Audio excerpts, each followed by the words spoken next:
नमस्कार। कहते हैं कि सारे रिश्ते किसी न किसी स्वार्थ से जुड़े हैं और स्वार्थों पे रिश्ते टिके हैं। कोई भी रिश्ता बिना स्वार्थ के नहीं बनता, क्योंकि स्वार्थ यहाँ पर इसलिए आ जाता है क्योंकि हम एक दूसरे पर निर्भर हो जाते हैं। जब हम एक दूसरे के ऊपर निर्भर रहते हैं तो वे स्वार्थ है।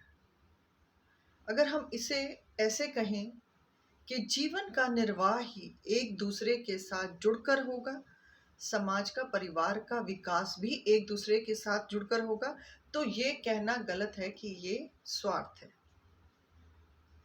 क्योंकि एक दूसरे के बिना जुड़े हुए, बिना एक दूसरे के साथ चले हुए आप अपना जीवन जी नहीं सकते। हाँ, जीवन के अंदर यदि आप एक अलग जीवन जीना चाहते हैं, वो एक दूसरी बात है। स्वार्थ रखें, परंतु ऐसे स्वार्थ ना रखें कि जिससे दूसरों को क्षति पहुंचे। क्योंकि स्वार्थ हमारे कर्मों के द्वारा पूरे होते हैं। कर्म हमारे जीवन को बनाते हैं और इन्हीं कर्मों का लेखा जोखा हमें जन्म जन्मांतर देना पड़ता है। तो स्वार्थ यदि जीवन को चलाने के लिए है, तो आपका स्वार्थ ऐसा ना हो कि उस स्वार्थ के अधीन होकर आप किसी की हत्या कर दें, किसी का नुकसान कर दें। ऐसे स्वार्थों से हमेशा बचें जो आपके जीवन की गति को खराब कर देते हैं, या जिस स्वार्थ की वजह से आपका अपना जीवन, आपके अपनों का जीवन या आपके आसपास का जीवन खराब ना हो। क्योंकि सब लोग एक दूसरे के साथ जुड़े हुए हैं।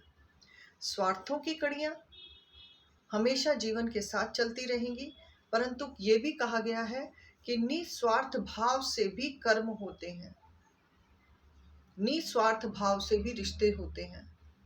तो हम क्यों उस छोटे स्वार्थ को इतना महत्व देते हैं कि रिश्तों के मायने और महत्व बदल जाते हैं।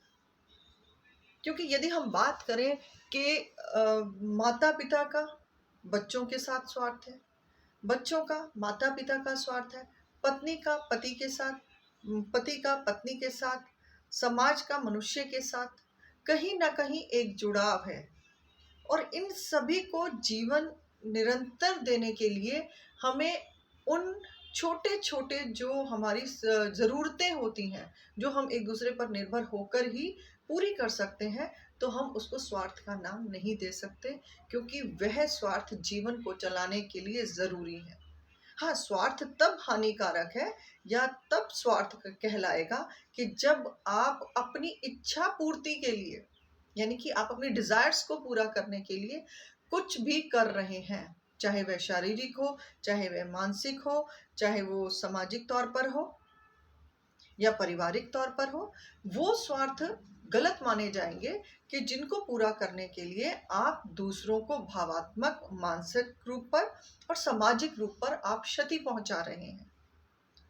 क्योंकि स्वार्थ कभी भी पूरे नहीं हो सकते, क्योंकि स्वार्थ वो शब्द है या वो ज़रूरत है इंसान की, अगर उसे पूरा करना चाहे। यानी कि मैं ये कहूँ कि यदि आपके अंदर आत्मसंतुष्टि है, आपके अंदर सब्र है, तो आपके अंदर स्वार्थ की भावना, सिर्फ दूसरों की भलाई करना, दूसरों के प्रति, अपने प्रति अच्छे कर्मों को करना। तो यहाँ पर हमें ये भी देख लेना चाहिए कि स्वार्थ हमारे जीवन के अंदर यदि है, तो हम कैसे स्वार्थों के साथ अपने जीवन का निर्वाह कर रहे हैं। क्योंकि यह जीवन तो मिला हमें एक ही बार है, और जब हमें जीवन एक बार मिला है, तो इसी जीवन के अंदर हमें अपने आप को इस प्रकार से निस्वार्थ भाव से जीवन जीना है कि जिससे आपके जीवन जीने का महत्व बन जाए, आप स्वयं को पहचान पाए, और जिससे निस्वार्थ भाव से जो भी आप कर्म करें वह आपके लिए, आपके बच्चों के लिए और आपके परिवार के लिए सुखदायी परिणाम लेकर आए। क्योंकि गीता में भी निस्वार्थ भाव कामना और निस्वार्थ कर्म करने की बात की गई है कि आप निस्वार्थ भाव से कर्म करें और फल की इच्छा ना करें। क्योंकि जो आप कर्म कर रहे हैं, चाहे वह स्वार्थ के अधीन करके कर रहे हैं, वह अगर बुरा है और या कर्म अच्छा है या स्वार्थ अच्छा है, तो वह भी लौट कर आएगा। हम जैसा दे रहे हैं हमें वैसा ही मिलेगा। तो यहाँ पर हम ये भी कह सकते हैं कि स्वार्थों के बारे में जो आज तक हम सुनते आए हैं कि स्वार्थों से भरी दुनिया है, स्वार्थ हर एक दूसरे से जुड़ा है, स्वार्थ में रिश्ते हैं, स्वार्थ में ये है, स्वार्थ के बिना जीवन नहीं है, हर इंसान स्वार्थी है, तो ये कहना गलत है। इसको ऐसे समझ सकते हैं कि स्वार्थ छोटे छोटे जीवन की वह जरूरतें हैं जो एक दूसरे पर निर्भर है, और इसी निर्भरता को पूरा करने के लिए एक परिवार बनता है, परिवार के सदस्य होते हैं, और सदस्यों के द्वारा समाज और देश बनता है। तो फिर हम ये कैसे कह सकते हैं कि स्वार्थ से भरी दुनिया है? क्योंकि कहीं ना कहीं समाज को चलाने के लिए छोटे छोटे स्वार्थ जैसे हमारे काम को, हमारे जीवन को चला रहे हैं, वो तो हमें रखने ही पड़ेंगे। परंतु जिस प्रकार से मैंने कहा कि स्वार्थ ऐसा ना हो कि जिससे किसी दूसरे की हानि हो, कि हम अपने मुनाफों के लिए दूसरों को क्षति पहुंचाएं,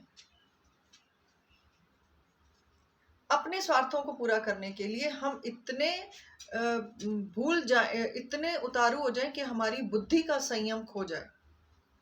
हम ये उस टाइम पर हम बुद्धि का तालमेल और हमारे शरीर द्वारा किया हुआ कर्म हम भूल जाएं कि हम क्या स्वार्थ सिद्ध करने के लिए इतना नीचे गिर सकते हैं कि हम स्वयं को मार देते हैं, स्वयं की आत्मा को मार देते हैं। और जब वो स्वार्थ आप पूरा करते हैं तो कभी ना कभी आपकी आत्मा उस स्वार्थ से पीड़ित होती है, और आप स्वयं भी पीड़ित होते हैं। क्योंकि स्वार्थ तो क्षण भर का है, पर उसका परिणाम बहुत कभी कभी बहुत दुखदाई भी होता है। अक्सर जो स्वार्थ गलत कर्मों के द्वारा पूरे किए गए हैं, जो स्वार्थ बुरे कर्मों के द्वारा पूरे किए गए हैं, जिसके अंदर आपकी ईर्ष्या, आपका द्वेष, आपका लोभ, आपका अहंकार, आपका काम इच्छा, यह सभी स्वार्थों में आते हैं। और यदि इनको पूरा करने के लिए आपने अपनी नीति गलत कर ली है, तो इसका मतलब है कि आपकी नीयत में स्वार्थ को पूरा करने के लिए आप किसी भी हद तक चले जाते हैं। और जहां आपकी आत्मा का सुनना, यानी कि हर कर्म करते हुए हमारी आत्मा हमें मार्गदर्शन देती है कि यह कर्म गलत है और यह कर्म सही है, क्योंकि कर्म स्वार्थ से ही जुड़ा हुआ है। यदि हमारे स्वार्थ अच्छे हों तो हमारे कर्म भी अच्छे रहेंगे। और यदि हमारे स्वार्थ बहुत बड़े हैं, हम सोच लेते हैं कि दूसरों को क्षति देनी है, यदि हमने सोच लिया कि हमें अपने स्वार्थों को पूरा करने के लिए दूसरों को दुख देना है, अपनी आत्मा को मार कर भी हमें अपने स्वार्थ पूरे करने हैं, तो यह स्वार्थ भी बुरे हैं, और यह स्वार्थ आपके बुरे कर्मों का निर्माण कर देते हैं।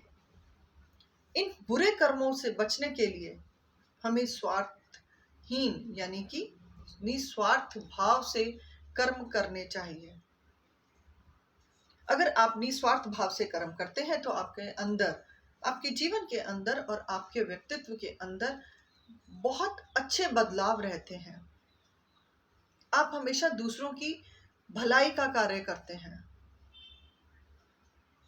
और जो निस्वार्थ भाव से कर्म करते हैं उन लोगों को बहुत बार अच्छे कर्म करने पर भी क्षति मिलती है। ये भी बात अक्सर हमारे मन में एक शिकायत रहती है कि हम तो सबका भला करते हैं, फिर भी क्यों हमारे साथ बुरा होता है। आप अपने कर्म करें, परंतु अपने स्वार्थ पर पहले ध्यान दें, और निरंतर कर्म करने से आपके बुरे स्वार्थ भी कई बार आपके अच्छे कर्मों के द्वारा आपसे दूर हो जाते हैं। तो इसलिए हमें ध्यान रखना होगा कि स्वार्थ हमारे कर्म को ना बिगाड़े, हमारे कर्म के द्वारा उत्पन्न होने वाली परिणाम, क्योंकि परिणाम तो आएगा ही ना। जैसे हम पढ़ रहे हैं तो उसका रिजल्ट तो आएगा कि अगला एग्जाम हमें कैसे देना है। तो स्वार्थों से बचें, अच्छे स्वार्थ रखें, अच्छे कर्म करें कि जिससे आपका और आपके अपनों का भला हो, परिवार में खुशहाली हो और एक आनंद का माहौल हो। क्योंकि जीवन के अंदर भले ही स्वार्थ कितने बड़े बड़े हों और इनके लिए ना जाने हमने कितने बार बुरे कर्म भी किए होंगे, अब उससे अगर हम बचने की सोचेंगे या हम अपनी आने वाली पीढ़ियों को यह ज्ञान देंगे कि स्वार्थ को पूरा करना जीवन का लक्ष्य हो सकता है, परंतु स्वार्थ का लक्ष्य यह हो कि मुझे दूसरों को क्षति देकर अपने स्वार्थों की पूर्ति करनी है, तो वह स्वार्थ एक बुरा कर्म है। इसलिए हमें अपने कर्मों पर ध्यान देना चाहिए और निस्वार्थ भाव से कर्म करने चाहिए, क्योंकि ईश्वर देख रहा है हमारे सभी कर्मों को। तो इसलिए कर्म करें, निस्वार्थ भाव से कर्म करें और स्वार्थ रखें, परंतु किसी को क्षति पहुंचाने के लिए आपका स्वार्थ ना हो।